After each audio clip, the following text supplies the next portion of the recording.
자, 이번 주는 두 번째 강좌죠. 전 강좌에서는 임업 경영에 대한 총체적인 출제 경향과 더불어서 제가 강의에 대해서 집중적으로 봐야 될 것, 또 수험생이 집중적으로 분석해서 출제할 것, 여기에 대해서 설명을 했었습니다. 또한 살림에 대한 현황에 대해서 얘기했죠. 그래서 세계 살림 현황까지 했습니다. 그럼 이번 시간에는 전 강좌의 말미에서 얘기했던 것처럼 우리나라의 살림 자원과 임업에 대해서 나가도록 하겠습니다.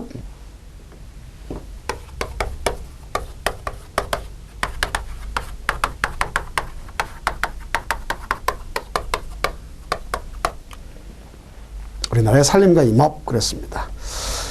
그럼 우리나라의 살림 자원이 봐야 되겠죠. 우리나라 그 살림 자원은 남한이 대개 살림 자원에 대한 것이 가장 비율적으로 보면 해년마다 어떤 형태가 되냐면 면적이 줄어들고 있어요. 그래서 특히 살림 면적이 줄어들고 있다 그런 걸 볼 수 있어요. 우리나라 특징 중에서는 첫 번째 특징이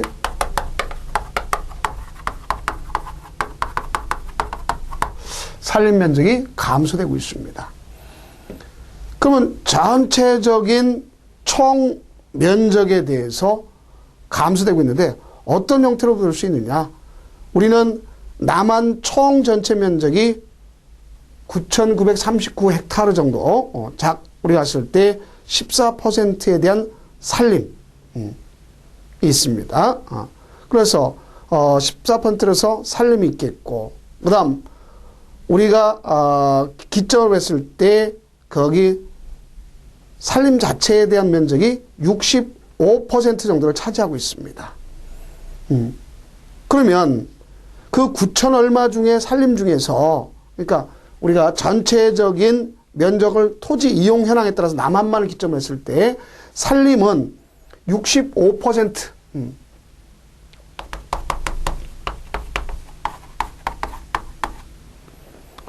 두 번째, 농경지가 있잖아요. 농경지는 21%. 기타가 14%.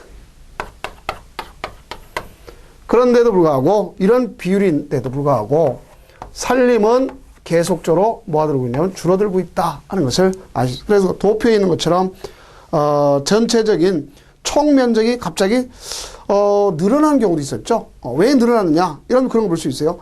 1989년도에 비해서 1993년도에 대한 총 면적이 왜 늘어나느냐? 국토 이용이. 그럼 여러분들 그 얘기는 우리가 1993년도 기점에서 간척 매립 사업 했잖아요. 그러다 보니까 면적이 늘어날 수밖에 없어요. 어디의 면적은? 총 면적은. 그런데도 불구하고 면적이 늘어났음에도 불구하고 살림에 대한 것은 계속적으로 어떻게 되고 있다? 줄어들고 있어요. 또 그럼 살림이 줄어든다면 농경지 역시도 늘어날 것 같지만 줄어들지만 기타가 늘어나고 있다는 걸 볼 수 있겠죠. 그래서 살림도 줄어들고 농경지도 줄어들고 기타는 늘어나고 있구나 이렇게 볼 수가 있습니다. 이것이 우리나라의 현황이라 볼 수 있어요. 그럼 거기에 따라서 우리나라의 살림 현황은 어떻게 될 거냐?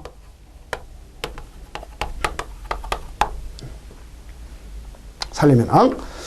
살림 면적은 6,640헥타르 정도. 그러니까 우리가 봤을 때 거기면 기점으로 되겠죠. 그래서 그 1,000헥타르 정도가 되는 걸 알 수 있습니다. 자, 그러면 여기서 여러분들이 생각할 수 있는 것이 뭐냐? 1인당 살림 면적도 0.15헥타르. 그러니까 세계 평균치의 5분의 1, 그러니까 5분의 1이 지나지 않는다는 걸 알 수 있어요. 그러면 그 중에서 국유림과 민유림,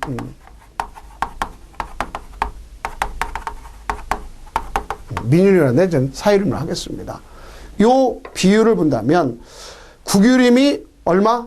22% 차지하고 있습니다. 22%. 그 22%라면 국유림이 매우 우리나라는 낮은 편이라는 걸 알 수 있겠죠. 그렇죠? 자본주의일수록 낮다고 앞에서 배웠죠. 사회 공산주의일수록 국유율이 높다고 배웠었죠. 그걸 볼 수 있습니다. 그 다음에 민유림 그랬는데, 자, 여기는, 제가 여기 봤을 때, 우리 교과서에 관한 관점에서 본다면, 요걸 갖다가 민유림이라고 썼던 이유는, 여기는 공유림과 사유림을 갖다 합쳤네요. 근데 저는 그냥 사유림 기점을 할게요. 그러면 우선, 공유림 정도와 사유림 정도라면 같이 78% 정도가 가져간다. 볼 수 있습니다. 이렇게 되겠네요. 자, 그러면 이와 같이 가져가는 것 중에서 산림의 축척은 어떻게 될 거냐? 축척. 쌓는 거죠. 축척. 축척이란 말은 줄이는 걸 얘기하는 거, 축적은 쌓는 걸 갖다 얘기하는 거죠. 그래서 1인당 산림 축적은 6.4 세제곱미터로서 세계 평균치의 13분의 1, 일본은 일본에 비해서 5분의 1 미친다. 거기도 미치 못한다. 이렇게 볼 수 있습니다. 그러면 우리는 산림의 축적 중에서도 어린 것, 즉 우리가 이제 우리 그 6.25라는 것을 겪게 되고 그 이후에 황폐화 됐잖아요. 그게 지금 조림한 지 그렇게 많지가 않습니다. 그래서 우리가 20년 미만의 유령림 면적이 60%다. 볼 수 있습니다.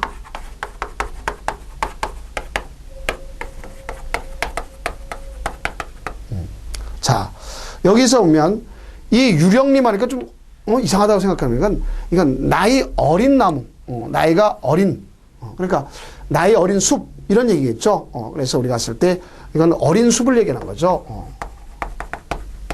어린 나무, 그러니까 조성된 거, 이걸 얘기하는 거예요. 그러면 그것이 60%를 차지하고 있다는 걸 알 수 있겠죠. 우리가 뭐 역사적으로 잘 알 수 있죠. 왜 이게 20년 미만인가 하는 것을 알 수 있지 않습니까? 황폐됐던 그러한 계기가 있었다는 걸 알 수 있겠죠. 자, 이런 경우가 여기 속하고, 또, 나아가서 이런 속에서 연간 벌채량이 어느 정도 120만 제곱미터. 그러면 우리나라에서 1년에 필요로 하는 목재 수유량을 얼마냐면 87%를 수입하고 있어요. 그러니까 우리는 대개 보니까 수입에 의존하고 있구나 하는 것을 아실 수 있어요. 그러면 과거에는 우리나라가 상당히 많은 산림을 보유했어요, 안 했어요? 했습니다. 소위 임목축척을 보유했어요. 근데 이 임목축척을 보유했는데 과거에는 많은 것을 보유했습니다. 많은 양을. 근데 이것이 감소되게 된 계기는 자, 여러 차례 있더랬죠. 특히 우리는 거기에 가장 크게 기여했던, 감소하게 된 것이 일제 강점기의 수탈이 바로 이런 문제를 낳게 되는 계기가 됐습니다. 그래서 일제 강점기가 약탈하게 된 벌채, 또 그 다음에 여러분들 6.25, 그러니까 세계대전과 더불어서 6.25 이러한 그 전쟁에 대해서 무분별하게 남발이 됐기 때문이죠. 남벌, 그 잘려나기 때문이죠.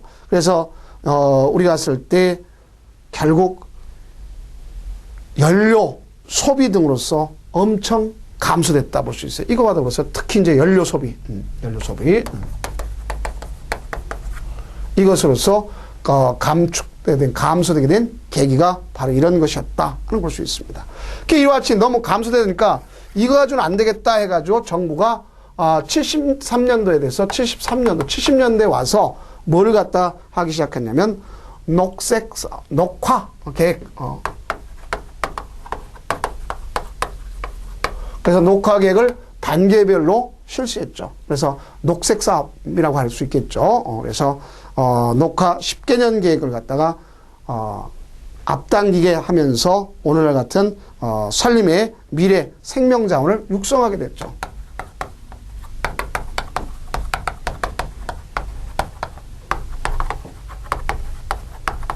육성의 계기를 마련한 거다 볼 수 있습니다.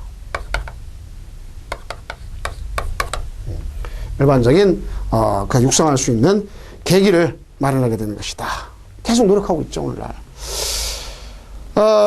그러면 우리나라의 그 현재의 그 산림 축적에 대한 비율로 본다면 무엇이 가장 많은 것인가 하는 걸 볼 수 있겠죠. 어쨌든 우리나라의 그 산림 축적을 갖다 본다면, 현황을 본다면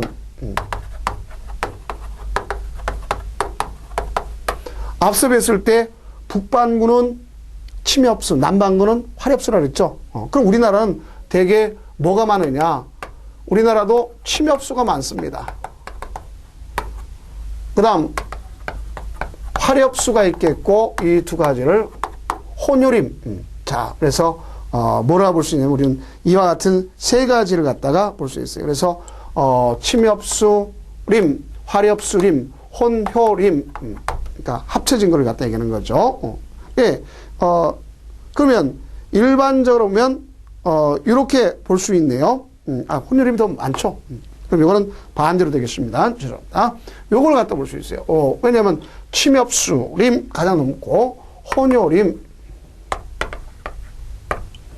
침엽수, 화렵수 합친 걸 갖다 얘기하고, 그 다음 화렵수. 이렇게 됩니다. 그럼 요 중에 어느 정도 퍼센트를 차지하고 있느냐 봤을 때, 요게 침엽수림이 45% 정도, 45% 정도, 혼효림이 30% 정도, 그 다음 화렵수가 25% 정도, 26%, 25% 정도. 뭐 숫자가 여기 퍼센트가 중요한 게 아니라 이런 형태로 되어 있다. 그래서 침엽수림, 혼효림, 화렵수림, 이런 얘기를 했습니다. 제가 잠시 좀 했던 것을 좀 여러분들이 좀 이해를 해주시기 바랍니다. 자, 그래서 이런 형태로 되어 있다. 하는 것을 알 수가 있습니다. 그래서 혼효림이란 걸 다르면 혼합림이라 하죠. 두 가지가 합쳐진 것을 이야기하는 걸 볼 수 있습니다. 그래서 그 내용을 정리해 볼 수가 있어요. 자, 그러면 우리가 산림청 통계에 의한다 할지라도 이제 기본적으로 보면 뭐가 가장 많으냐, 그 소유별 면적에 대한 것이 있지 않습니까? 또 나가서 이제 그 밑에 보면 소유별 면적과 축적 있죠.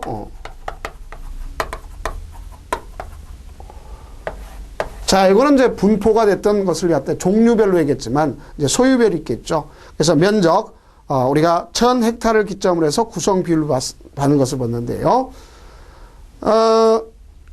이 축적의 면적을 보면 어느 것이 가장 많으냐? 국유림, 공유림, 사유림 중에서도 우리는 무엇이 많냐면 사유림이 많습니다.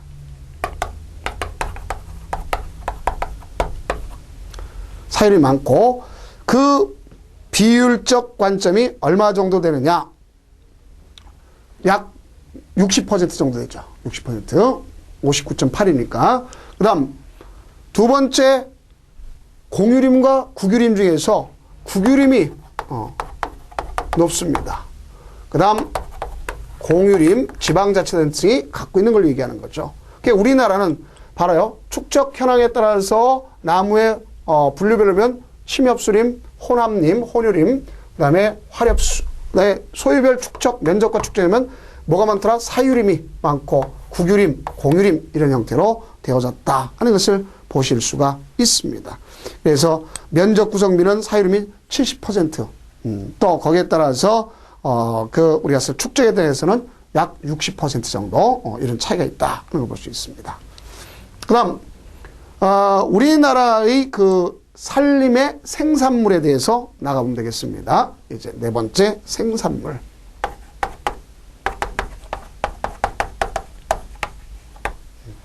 생산물.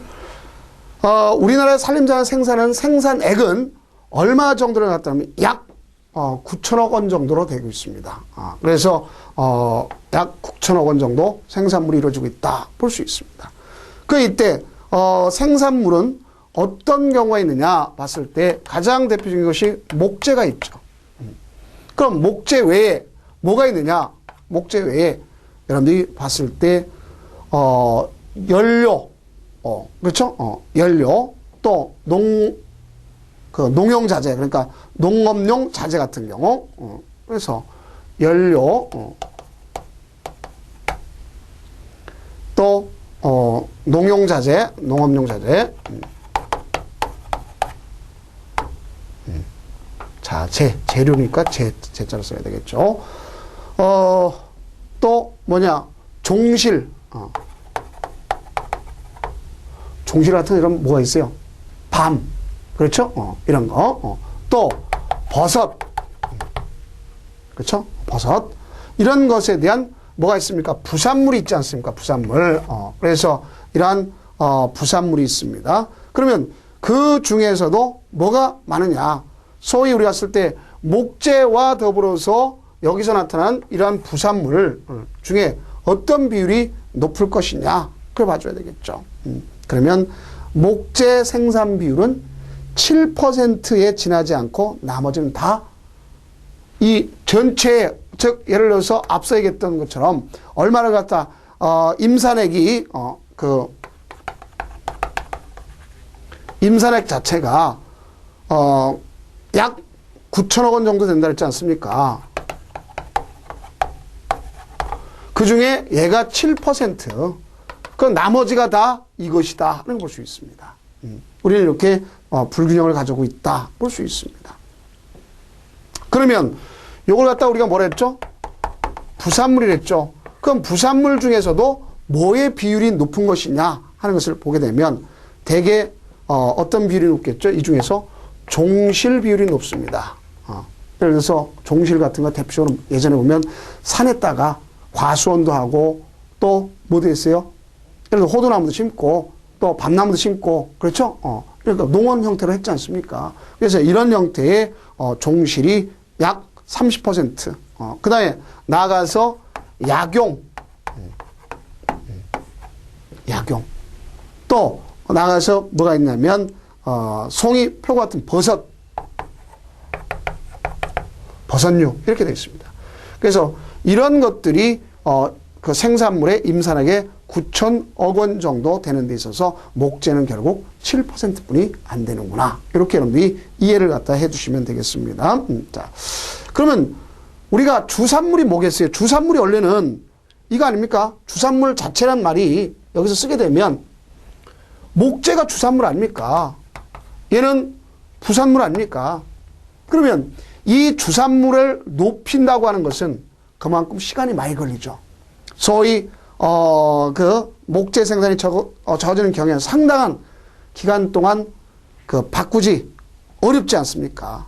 그래서 산림 소득을 높이려면 결국 어떻게 돼요? 우리는 대개 이걸 가지고 높일 수 없으니까 부산물하고 같이 높여야 되겠죠? 그럼 우리는 소득을 높이려면 이거 가지고 시간이 너무 많이 걸리고 바꾸려면 엄청 오래 걸리잖아요.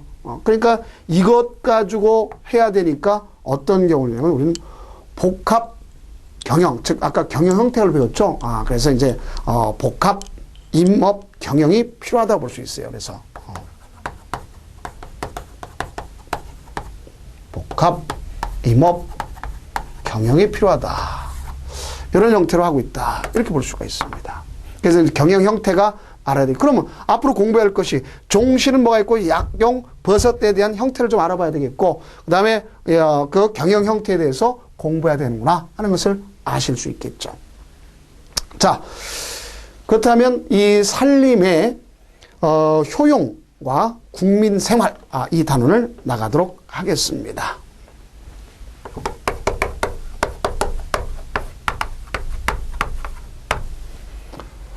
우선 산림의 효용을 갖다 보면은 산림을 갖다 효용같이 우리가 쓸 때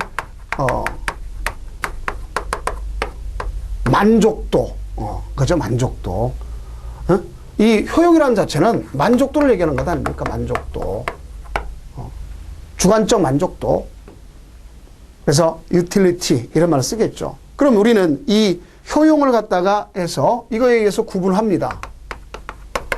근데 직접적인 만족을 가져오는 게 있고 간접적으로 만족을 가져오는 게 있어요. 그래서 이제 우리는 직접적 효용, 간접적 효용 이렇게 나오죠. 우리는 나아가서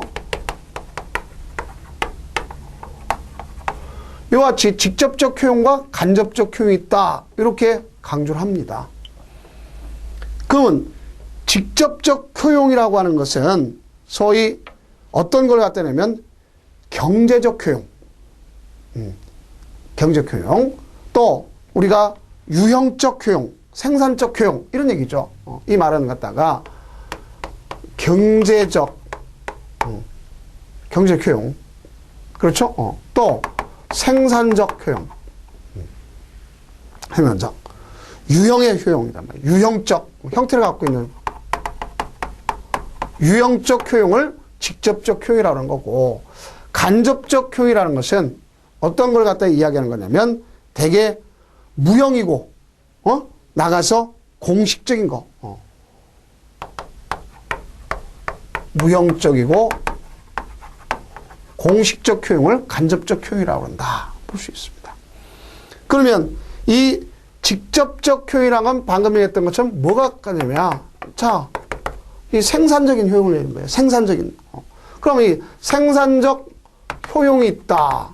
그래서 시험지 볼 때는 다음 중 생산적 효용이냐? 그거 물은 건 직접적 효용을 물은 것이고. 또 두 번째, 간접적 효용은 두 가지로 나눠집니다. 그러면 간접적 효용은 두 가지로 나눠지는데 그 두 가지가 뭐와 뭐로 다 나눠지느냐? 첫째는 보전적 효용이 있겠고요. 보건적 효용이 있어요. 보전, 우리가 했을 때 보전적 효용. 나가서 보건적 효용이 있습니다. 특히 이제 우리가 이런 것은 시험 문제에 아주 단순하게 출제될 수 있는데 이런 거 틀리면 좀 기분이 언짢죠. 우리가 보면. 그렇다고 어떤 사람은 야, 너무 어렵자만 되는 게 아니다. 쉬운 거 틀릴 때 가끔 가다 보면 이런 발목 잡힐 수가 있습니다. 이 생산적 효용이다. 그러면 앞서 얘기했을 때 주 목적이 바로 뭐였어요? 아까 주 목적, 부수적 목적 그랬죠. 자, 그걸 제가 얘기할 때 뭐라 했어요? 주 목적 목재 생산이라 했어요. 그렇죠? 부산물이 있다 했지 않습니까? 그럼 우리는 목재 생산이 생산 효용 중에서 뭐냐? 목재. 그래서 이 목재 생산이 주가 되는 건 아닙니까? 일단 직접적 효용이겠죠. 살림하면 뭐 있어요? 목재 생산. 그 목재를 어디에 쓸 거냐에 따라서 나눠지는 거 아닙니까? 그 목재 생산인데 살림에서 가장 원시적인, 그럼 여기 봐요. 시대적에 따라서 직접에서 간접적으로 변천해 가는 거예요. 과거에는 직접 효용을 더 강조했지 않습니까? 그러니까 오늘날 와서 보면 여러분들 봐요. 오늘날 사람들이 산행을 많이 하죠. 응? 또 뭐 치톤피트, 뭐 요새 뭐 살림욕, 이런 것을 위해서 가지 않습니까?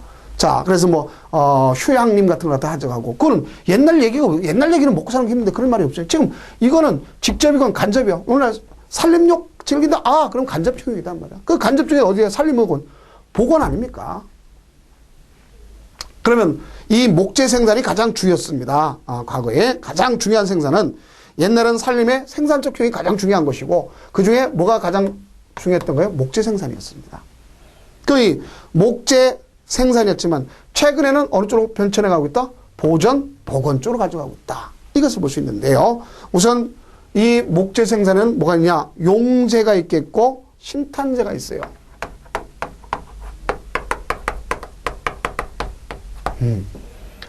자, 이렇게 쓰니까 이게 무슨 말인가 잘 아는 젊은 세대가 있을 수 있겠죠. 자, 용재. 용재란 말은 쓸 용자, 가구용으로 쓴다든가. 알겠죠? 우리가 쓸 때 뭐 건축, 가구 그러한 재료를 쓰는 거예요.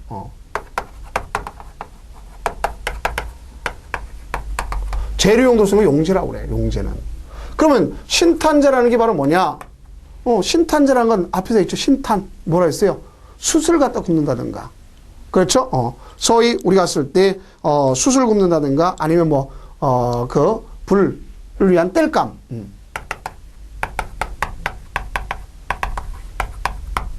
이렇게 볼 수 있겠죠. 그러다가 여기에 쓰는 것을 볼 수 있습니다.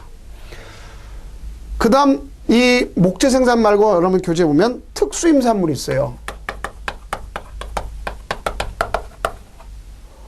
특수임산물 중에서 뭐 오동나무라든가 대추나무라든가 온나무, 오동나무, 대추나무, 온나무. 자, 이런 걸 오동나무 같은 건 특히 용제로 쓰면 특수임산물이거든요. 우리가 일반적인 것보다 과거에 보면 침엽수는 엄청 무겁죠. 또 뒤틀림 현상이 많잖아요. 그렇죠? 그러나 오동나무는 여러분들 보면 뭐 옛날에 보면 뭐 귀한 딸 오동나무, 뭐라 했어요? 장롱해준다. 또 뭐 가실 때도 오동나무 관 짜준다. 자, 그만큼 고급스럽잖아요. 무늬도 그렇고 이런 특수 용도로 쓰는 거예요. 이런 것이 있습니다. 그 다음, 유실수의 종실. 유실수의 종실. 이것도 직접 표현이에요. 그러면 이 직접 표현제 유실수의 종실 같은 건 뭐가 있어요? 대표로 밤, 대추, 그렇죠? 뭐 도토리, 은행 이런 걸 볼 수 있겠죠. 밤이라든가 대추라든가 도토리라든가 은행이라든가 뭐 잣이라든가 이런 것들이 바로 여기서 속하겠죠. 또 뭐 호도라든가 이런 것들이 바로 여기 속하겠고요. 그 다음 뭐가 있냐면 부산물이 있어요. 여기에 부산물. 그러면 목재 외에 부산물이 있다. 그럼 부산물은 여러분들이 잘 아시는 것처럼 뭐가 있어요? 농용자재, 농업용자재, 농용자재. 옛날엔 뭐가 있어요, 이거? 뭐, 시골 같은 데면 활대를 만든다든가 지주대를 만든다든가 이런 것이 바로 농용자재예요. 또, 나아가서 뭐가 있냐면, 버섯, 뭐, 산나물, 산나물이라든가, 또는, 뭐, 약용, 이런 것이 있겠죠. 이런 것들이 뭐의 의미로 볼 수 있냐면, 직접 효용, 즉, 생산적 효용이란 말이에요, 생산. 생산하는 겁니까? 그럼 이제, 간접 효용, 즉 무형일 것이고 공식적이다 그랬는데 이러한 보전적인 형태로서는 뭐가 있느냐? 자, 이 보전 있는 걸 그대로 지키게 한 거죠. 그럼 그거와 보건 이건 좀 구별해 봐야 되겠죠. 그러면 여기에 보전적 효력에는요. 첫째가 국토 보존이 있습니다. 국토를 보존하겠다. 자, 산림이 국토를 보존한다. 공익적 기능을 강조하겠죠. 그렇죠? 공식적 기능을 강조하는 것. 특히 어떤 경우가 있냐면 토사 유출 방지, 침식 방지.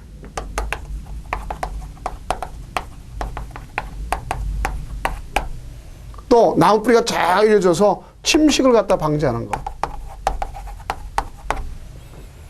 그다음 수원 함양.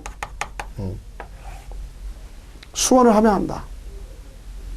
자, 여러분들이 아시는 것처럼 이 수원 함양이다 그랬는데 자, 댐의 역할을 갖다 한다 그랬지 않습니까? 그렇죠? 그럼 이거 가지고 뭐 할 수 있어요? 홍수 조절. 또 나가서 이걸 갖다 물을 가두는 역할을 하잖아요. 또 뭐 할 수 있어요, 여러분? 식수 할 수 있잖아요. 식수. 그래서 식수원.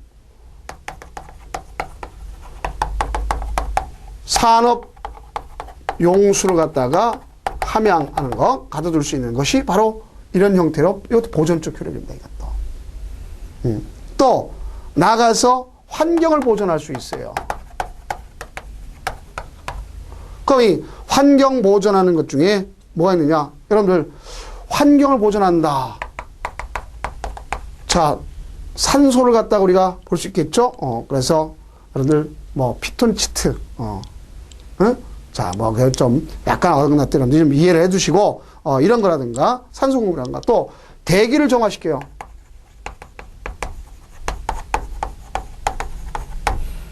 그 여러분들이 보면 가로수 같은 거 완충록지에 있는 왜 나무를 심느냐? 그 나무를 어떤 나무를 심느냐? 이런 거 보시죠. 요새 이제 활엽수 같은 것도 은행나무 같은 것도 문제되고 있는 경우도 있지 않습니까? 가로수로서. 또는 뭘 갖다 볼 수 있냐? 가서 기후를 완화시켜주고 방풍, 바람을 막아주는 역할을 하고, 그렇죠? 방음 벽선에서 나무를 갖다 심지 않습니까? 그래, 고속도로 주변 같은데, 이런 거. 또 방진, 먼지가 날리는 걸 방지하는 거, 방진. 이런 것이 있습니다. 이런 것도 환경 보존이라 볼 수 있어요. 그 간접적으로 보면, 야, 요런 것하고 이제 구별할 게 시험 문제 났을 때, 이 환경 보존적인 것을, 요거랑 좀 구별해 줘야 되겠죠. 환경 보존적인 것과 보건적인 효용과는 좀 구별해 줄 필요가 있다는 걸 볼 수 있어요. 뭐에 대해서는 보건적 효용. 그럼 이 보건적 효용은 어떤 경우가 있는가? 보건적 효용은요. 자, 이거는 두 가지가 있습니다. 첫째가 뭐가 있냐면 보건. 우리 건강을 잘 유지시켜 주죠. 그죠? 자, 이거 잘 건강 자체를 갖다가 우리 인간이 갖고 있는 그 건강 자체를 잘 지켜주는 보건적인 역할을 한단 말이에요. 그 보건의 역할을 하는 것이 뭐가 있느냐? 보건 휴양 있잖아요. 보건에서 휴양 아주 쉬게 해주는 역할을 한다 이거죠. 그러면 이런 것 중에 뭐가 있어요? 자연공원.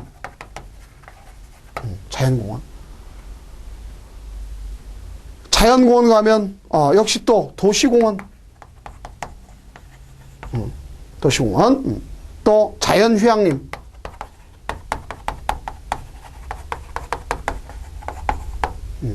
이런 것들이 바로 보건 휴양과 관련된 거, 쉬는 것과 관련되어 있겠죠. 그 다음에 이제 풍치. 자, 요새 이제 좀 어감이 별로 안 좋아서 이제 앞으로 많이 바뀌었지만 경관이란 말을 써요. 법에서는 경관. 근데 풍치. 어감 참 안 좋죠. 어디 풍치하면 뭐, 이가 뭐 어떡한 그런 생각할 거 아닙니까? 그렇지는 않다는 걸 볼 수 있어요. 그래서, 여기 보면 이런 풍치의 개념이 있구나. 그럼 풍치, 아름다운 풍경 이거죠. 풍치를 갖다 뭐 하는 건 조성하는 거예요. 이런 것들에 보면 되게 명승지나 관광지.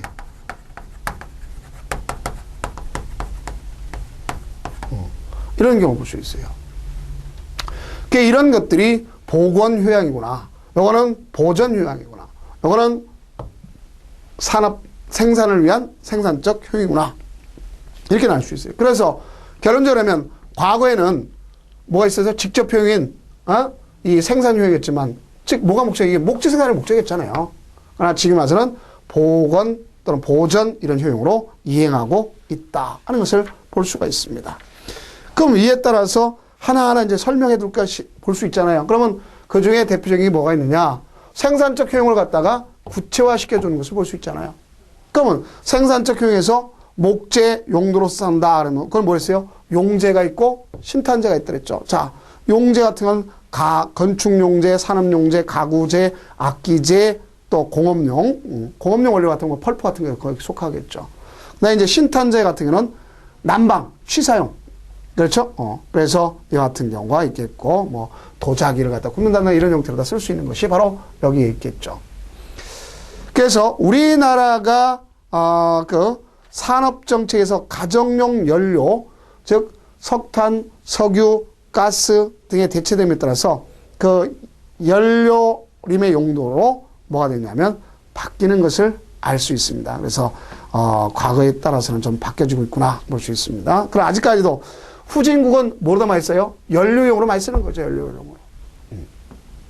그 다음 특수임산물이겠죠. 특수임산물에 보면 이거는 우리가 갔을 때 목재로서 특수목재 가공을 쓰이는 데 사용하는 거죠. 그러니까 목재는 목재인데 자 이것도 목재는 목재예요. 오동나무도. 근데 특수한 걸로 쓰는 거예요. 가공 목적으로. 그래서 나무 껍질, 나무진 이런 걸 해서 가공 원료로다 쓰는 특수라고 그랬죠. 특수임산물이라고 하는 건데 자 이건 투하 자본이 짧은 기간 내에 회수할 수 있기 때문에 대개 보면 오래전부터 농촌, 산촌에서 소득을 위해서 매우 권장했던 거죠. 그러나 그 이제 성과는 매우 미진하다고 볼 수 있습니다. 그럼 가장 대표적인 이제 오동나무 같은 오동나무는 엄청 가볍다 그랬죠. 또 온도 습도에 잘 견딜 수가 있어요. 또 잘 갈라지지 않고 비틀어지지 않았습니다.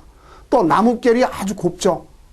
그래서 이제 뭐 우리가 갔을 때 가구, 고급 가구라든가 또 포장재라든가 악기 이런 것에도 많이 쓰이고 있지 않습니까? 그래서 이 경제성이 가장 높은 게 뭐였어요? 오동나무 수종이다 하는 걸 볼 수 있습니다. 그래서 많이 있고 현실적으로 요새 보면 시골 같은 게 막 널려져 있단 말이에요. 왜 그렇다 볼 수 있으면 기술이 재배하는 기술에 대한 것이 그만큼 지도가 안 됐기 때문에 그렇다 이렇게 볼 수 있습니다. 그 다음에 이제 대나무.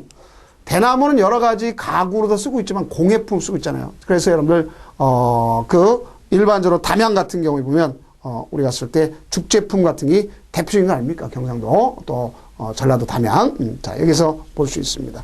그래서 국내에서 수입량으로 제대로 공급하지 못하고, 현재는 다 베트남 이런 거에서 다 가져오는 것을 볼 수가 있습니다. 그 다음, 온나무. 자, 온나무는, 자, 우리나라, 중국, 일본 등에다가 그 배치가 돼 있어요. 근데 이 온나무가, 좋은 역할을 하는 것이 어떤 경우가 나타나냐. 근데 이제 강원도 원주라든가 저쪽, 경남, 함양 있죠, 함양. 그게 주산지인데, 온나무는 그 수액을 채취해서 뭐라 하죠? 나전 칠기 같은 거. 그렇죠? 알아주는 거 아닙니까? 그 다음에 이제 공예품, 이런 형으로서 되게 이제 방수라든가 또는 전기절연, 한약재 이런 거 쓰고 되게 옷은 건조 시간이 짧고 경도가 강합니다. 알겠죠? 그래서 매우 우수하게 쓰는 것이 온나무다라고 볼 수 있습니다. 이런 것들도 특수인데죠. 그 다음에 이제 당나무.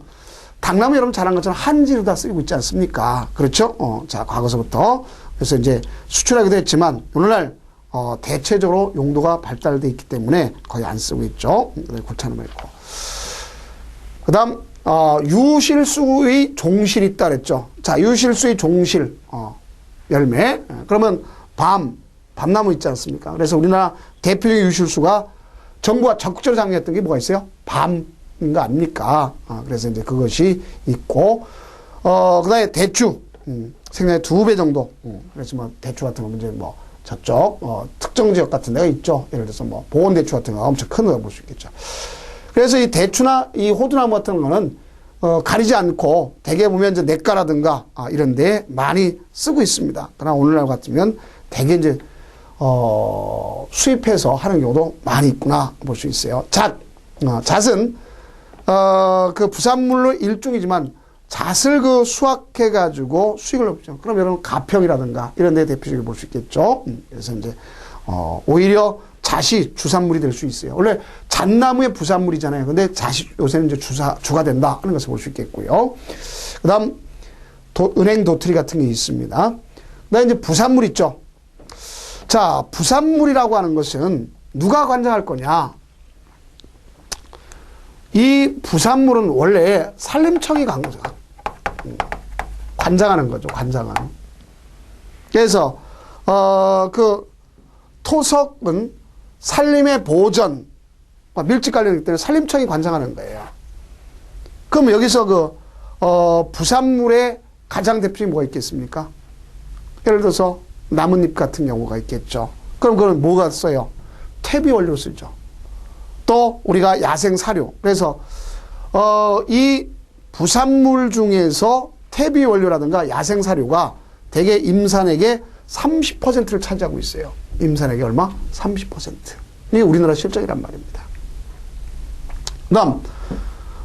그 다음에 이제 부산물 중에서 이 버섯 종류, 뭐, 송이버섯이라든가, 뭐, 쌀이버섯이라든가, 느타리버섯, 포우버섯.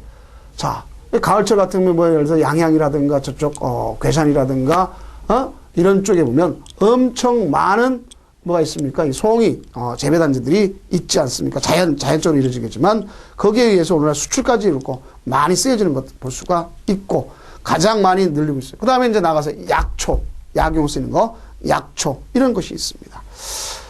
그럼 앞으로 이런 것은 종실 같은 것이 소득 증대를 높이기 위한 것이지만, 무엇보다도 정부가 적극적으로 지원하는 그러한 대책이 필요하다고 볼 수 있습니다. 자, 지금까지는 뭐에 대한 걸 갖다면 생산적 효용에 관해서 설명했죠. 그럼 이제 간접적 효용 중에서 보전적 효용 중에 국토보존. 자, 여기서 여러분들 시험 문제에 나오는 것이 여러분들 잘 아시는 것처럼 뭐가 있어요? 보안림. 자, 보안림이란 말은 옛날에는 지금 보호구역이라고 쓰입니다. 뭐라고 쓴다? 보호구역. 그래서 만약에 예를 들어서 산사태 같은 거, 여기 보니까 일반적으로, 여기 봅시다. 토사유출, 산사태, 침식 방지, 이런 걸 위해서 가져올 필요가 있죠. 그래서 토사유출 방비 보안림이 있습니다. 그래서 여기에 해당하는 것 중에 예를 들어서 뭐가 있느냐. 지금 이제 간접 효용 중에 보존적 효용을 얘기하는 거예요. 그래서 요거와 관련된 것 중에서 토사, 유출, 방비,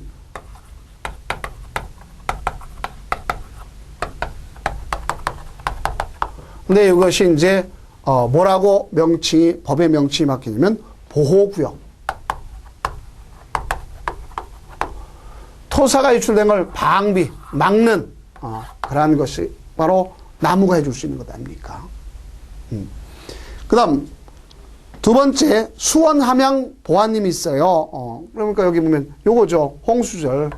그래서 수원 함양 보안님은 다른 말로 쓰면 보호구역 이렇게 얘기한다 했습니다. 그래서 이런 것은 대개 보면 이제 식수로 다 비롯해서 농업용, 공업용 이거 쓸 수 있도록 뭐가 있어요? 강, 상류, 중류 지역을 중심으로 수원 함양 보안님을 갖다가 만드는 걸 볼 수 있습니다. 그다음 이제 환경 보존의 역할을 한다 했죠. 그럼 이 환경 보존과 관련되어 있는 것, 여러분 잘 아는 산소 공급을 한다든가, 대기를 정화시킨다든가, 기후 완화 같은 거 어떤 거 있죠? 왜 여름철에 이 있으면 그늘이 지잖아요, 그죠? 그래서 이제 그와 같은 기후 완화, 또 이제 방풍. 그래서 여러분이 이제 뭐가 있다면 이 방풍이란 말은 바람을 막아주는 역할을 하는 것을 볼 수가 있겠죠. 그래서 방풍림을 조성한다든가, 그러면 이제 우리가 될 수 있겠고, 그다음에 방화작용 같은 것을 볼 수 있어요. 그래서 물에 잘 타지 않는 방화벽의 역할을 할 수 있는 그런 나무를 갖다가 심는다. 이건 대개 보면 은행나무라든가 칡나무라든가 가시나무, 또 고로쇠, 피나무, 음나무 이런 것들은 뭐가 있어요? 물을 갖다 함양하고 있죠. 그러니까 방화작용을 할 수가 있다. 그다음에 이제 방음, 그래서 산림의 방음 역할을 할 수 있는 것들이 있다 볼 수 있어요. 그다음에 이제 보건적 효용, 그렇죠. 보건적 효용. 되게 오늘날 갔을 때 자연공원 휴양림 있지 않습니까?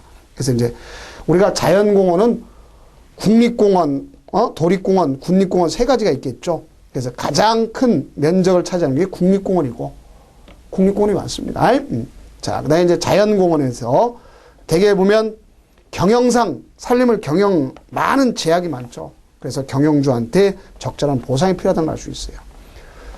그 다음 이제 가장 여러분이 시험에 자주 언급됐던 것이 자연휴양림이라는 게 있어요. 그래서 자연휴양림이 오늘 나날이 증가되고 있죠. 그러면 국민의 산림을 통한 건강 증진, 또 레크레이션 활용, 그래서 유익하게 쓰고, 대개 보면 이제 산림 안에 뭐가 있어요? 야영장이라든가 또는 산책로라든가 산림욕장 이런 걸 만들어 가지고 많이 자연휴양림을 쓰고 있죠. 그래서 자연휴양림은 오히려 공유림 중심으로 이루어지고 있다 볼 수 있습니다. 그다음에 이제 뭐냐면 자연경관이 빼어나서 뭐가 있어요? 명승지, 역사 유물지 이런 것에 대해서 아름답게 꾸미기 위해서 풍치를 조성하는 경우에 있습니다. 또 나가서 반대적으로 야생 조수를 보호해 주기 위해서 그 산림 환경을 가져가는 이런 형태가 있다. 이렇게 볼 수 있어요. 자, 그러면 여기까지가 대개 이제 우리나라가 갖고 있는 산림의 그 현황과 효용에 대해서 설명을 했습니다. 그렇다면 이제 다음 강좌의 경우는 이제 목재의 수급에 대해서 나가도록 하겠습니다. 자, 고생 많으셨습니다.